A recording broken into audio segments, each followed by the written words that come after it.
T twenty দল থেকে বাদ পড়লেন লিটন দাস। প্রথম টি-টোয়েন্টি ম্যাচে ব্যাট হাতে ব্যাটিং ব্যর্থতার কারণে তার পরিবর্তনে সাব্বিরকে এবার ফিরিয়েছেন দ্বিতীয় ম্যাচে। ভক্তরা অধীর আগ্রহে অপেক্ষা করছেন সাব্বির ফেরার জন্য।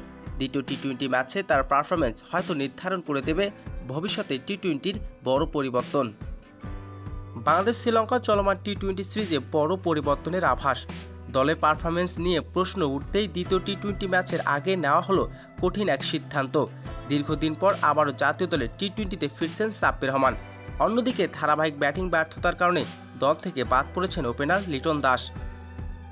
শ্রীলঙ্কার বিপক্ষে প্রথম টি-টোয়েন্টি ম্যাচে ব্যাট হাতে হতাশ করেছেন লিটন। দলের টপ অর্ডার শক্তির ভরসা হয়ে উঠতে না পারায় দল থেকে এবার বাদ পড়েছেন এই ওপেনার। লিটনের পরিবর্তনে নির্বাচকরা আক্রমন্ত ব্যাটসম্যান সাব্বির রহমানকে সুযোগ দিয়েছেন। শ্রীলঙ্কার বিপক্ষে খেলতে ইতিমধ্যে শ্রীলঙ্কার উদ্দেশ্যে রওনা দিয়েছেন সাব্বির। আর অনুষদে দেখা গিয়েছে তাকে মনোযোগীভাবে। দলের কোচিং স্টাফ নির্বাচকরা মনে করছেন সাব্বির অভিজ্ঞতা আর অগ্রসর ব্যাটিং স্টাইলে শ্রীলঙ্কার বিপক্ষে দ্বিতীয় ম্যাচে জয়েন দিতে পারে টাইগারদের।